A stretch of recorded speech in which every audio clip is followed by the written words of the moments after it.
کہ زندہ عظیم جلالی نام میں آپ سب کی خدمت میں سلام۔ لاسٹ ٹائم کون سی بک ہم نے سٹارٹ کی تھی؟ سانگ آف سانگز یا سانگ آف سولومن یا غزل الغزلات کی کتاب۔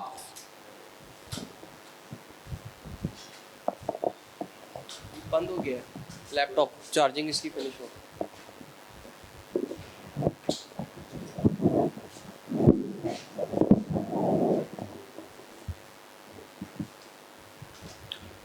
غزل الغزلات کی کتاب لے لے، کیسے چیک کریں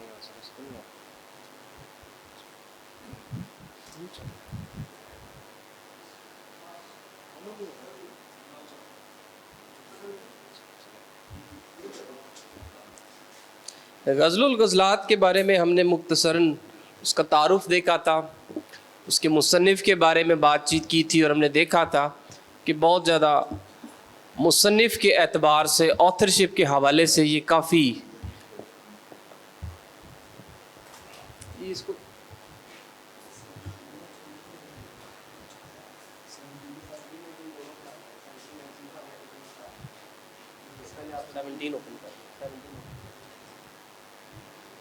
سوری آج تھوڑا ٹیکنیکل پرابلم ہے جس کی وجہ سے لیپ ٹاپ آف ہو گیا۔ ہم سٹارٹ کرتے ہیں، یہ بھی صحیح کریں، یہ کھڑا ہی ہے۔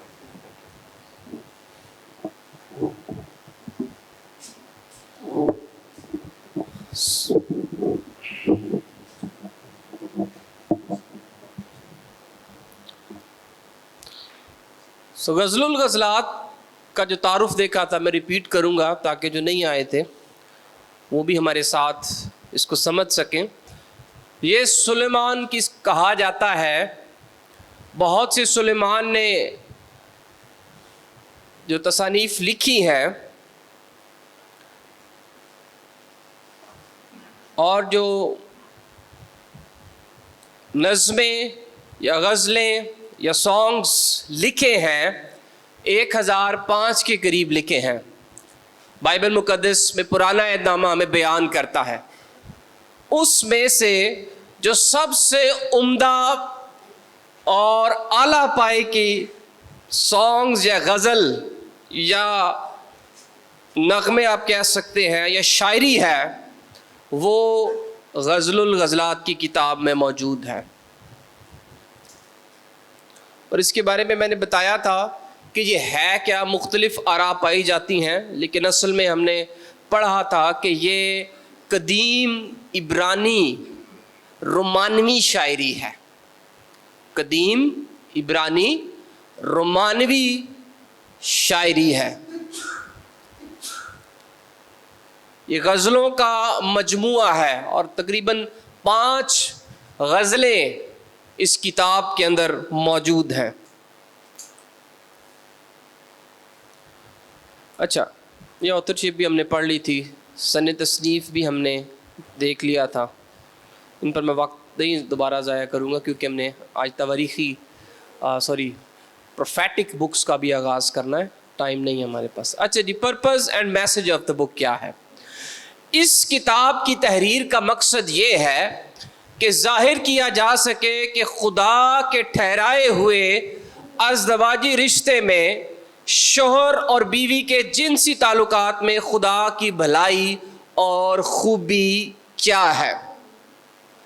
سب سے پہلے اس کتاب کے حوالے سے ایک اہم بات جو آپ کو جاننے کی ضرورت ہے کہ یہ کتاب نہ ہمارے کلچر کے لیے لکھی گئی ہے، نہ ہمارے دور میں لکھی گئی ہے، بلکہ یہ قدیم کتاب ہے اور بہت پرانے کلچر اور بہت پرانے لوگوں کے لیے ان کی ثقافت میں لکھی گئی ہے، اور اس کی جو زبان دہانی ہے وہ بھی اس دور کے لوگ اس سے بخوبی واقف تھے۔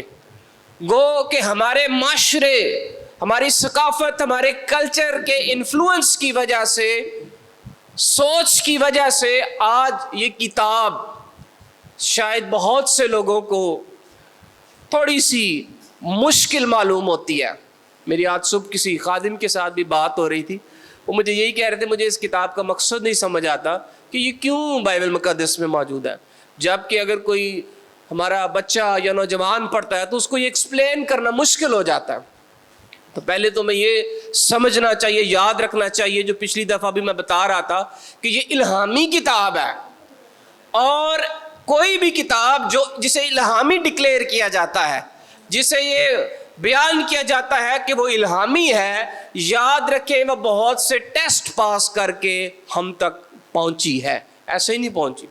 اگر پرانے نامے کے یہ کینن کا حصہ ہے تو یہودیوں نے جب کینن کو تشکیل دیا ہے، غالباً عزرا کاہن کو کہا جاتا ہے کہ اس نے کینن کو تشکیل دیا، اس نے کینن کو فائنلائز کیا، تو انہوں نے ایسے نہیں ان کو شامل کر لیا، انہوں نے ان کتابوں کے الہامی ہونے کو جانچا ہے، پرکھا ہے، اور پھر ان کو الہامی قرار دیا ہے۔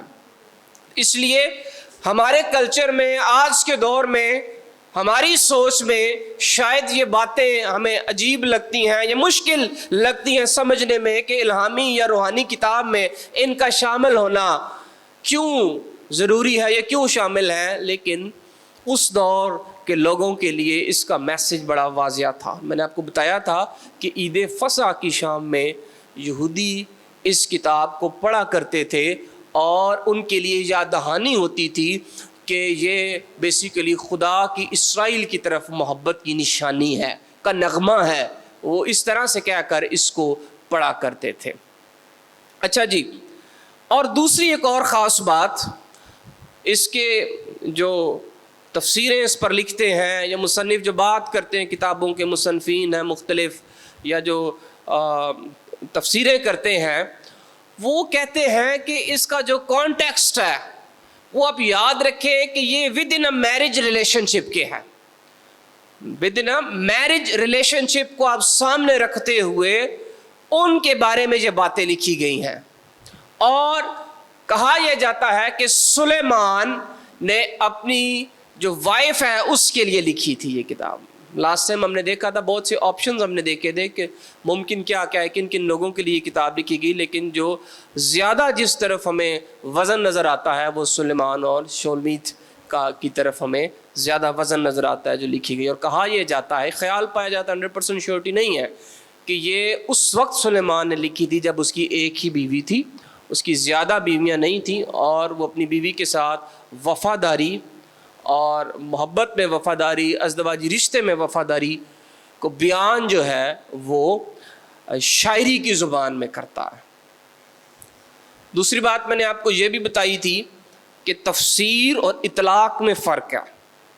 تفسیر اس کی یہی ہے کہ ایک شوہر اور بیوی کے ریلیشن شپ کو یہ بیان کرتی ہے، اس میں کوئی لوگ صرف کہتے ہیں کہ نہیں یہ صرف روحانی بات ہے، روحانی نہیں، یہ لکھی گئی ہے، بادشاہ نے لکھی ہے، سلیمان بادشاہ نے، لیکن اس کا اطلاق اس دور میں یہودی اسرائیل اور خدا کے لیے کرتے تھے، اور آج مسیح اور اس کی کلیسیا کے لیے بھی کیا جاتا ہے۔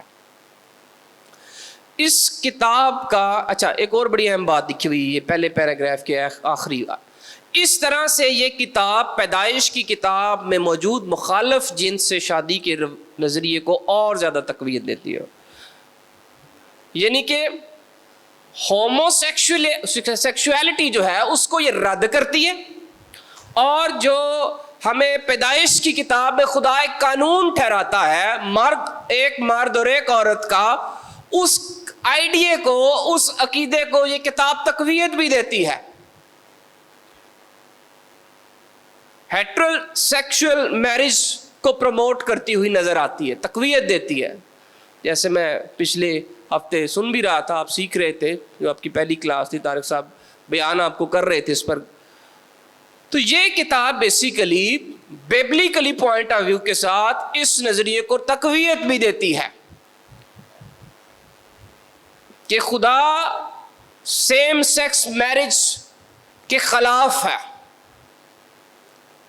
اس کتاب کے پیغام کا مواد بڑی خوبصورتی سے یہ ظاہر کرتا ہے کہ یہ کتاب ازدواجی زندگی کے تعلقات کے بچاؤ میں اہم کردار ادا کرتی ہے، یعنی کہ یہ ایکسٹرا میریٹل ریلیشنز میں انسان نہ جائے، اس لیے یہ ایک میرج کی خوبصورتی کو بھی پیش کرتی ہے، تاکہ مرد کی رغبتیں اپنی عورت کی طرف لگی رہیں، یعنی پارٹنرز کی رغبتیں اپنی طرف لگی رہیں، اور جو خدا کا ٹھہرایا ہوا پاکیزہ ریلیشن ہے وہ کسی طرح سے خراب نہ ہو تیسرے کی وجہ سے۔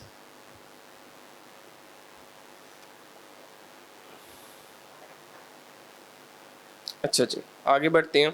یہ 5 غزلیں یہ آپ نے خود دیکھنا ہے، اس کا آؤٹ لائن ہے، اس پر ہم ٹائم نہیں لگاتے، ہم تشریح و تفسیر کی طرف آتے ہیں۔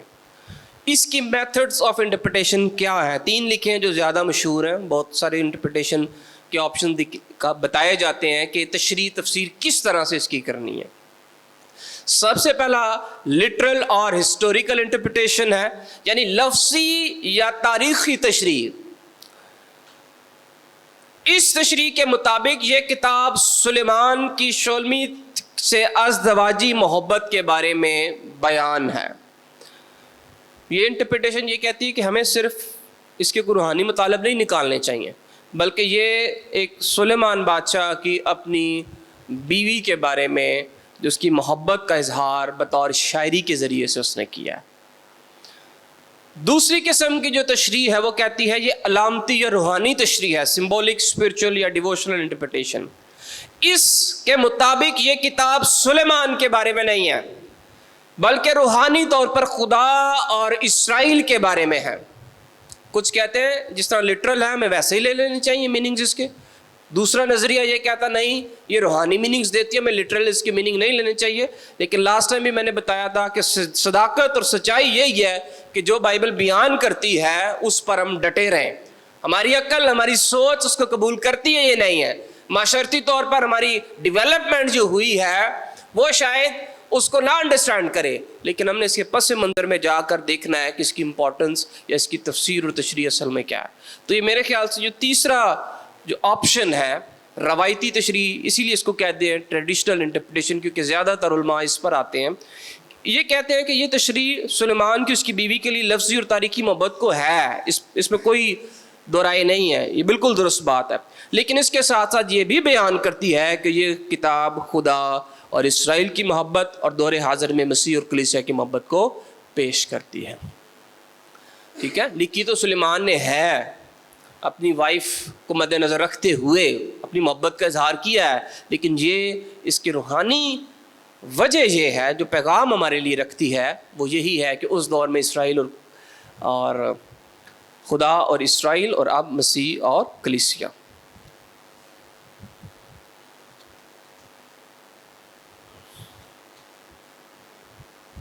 میں نے آپ کو بتایا تھا نا، یہ اگر آپ اس کی تھوڑا سا محنت کریں گے، میں انکریج کرتا ہوں یہ بک پڑھیں آپ، اگر آپ اس پہ کام کر سکتے تو پاکستان میں کام نہیں ہوا، بڑے بڑے مکاشفاتی آپ کو چیزیں ملیں گی۔ جیسے میں نے لاسٹ ٹائم بتایا تھا میرا محبوب سرخ و سفید ہے، تو سرخ یسوع مسیح جب صلیب پر ہے، سفید جب اپنے جلال میں ہے۔ اس طرح کی بہت سی باتیں آپ کو مکاشفاتی چیزیں خدا آپ پر کھولے گا۔ دعا اور محنت، کتابیں پڑھیں، دعا کریں ساتھ، خدا آپ کی پھر مدد کرے گا سمجھنے میں۔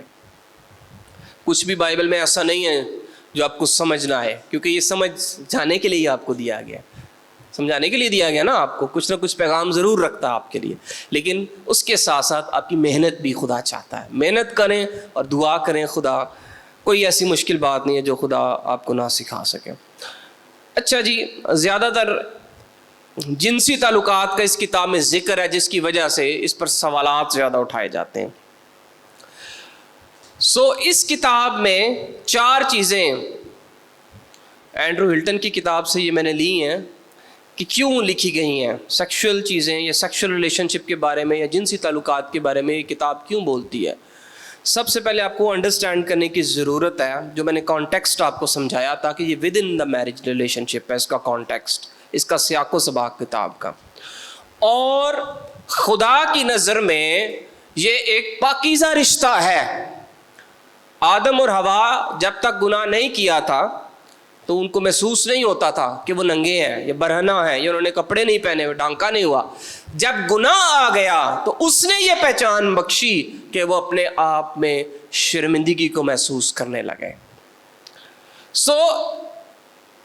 یہ بھلا ہے، جب خدا نے آدم اور حوا کو تخلیق کیا تو اس نے انہیں نر و ناری بنایا، اور اس نے سب کو دیکھا اور کہا کہ یہ اچھا ہے۔ یہ میں نے پیدائش کی کتاب سے حوالہ لیا ہے۔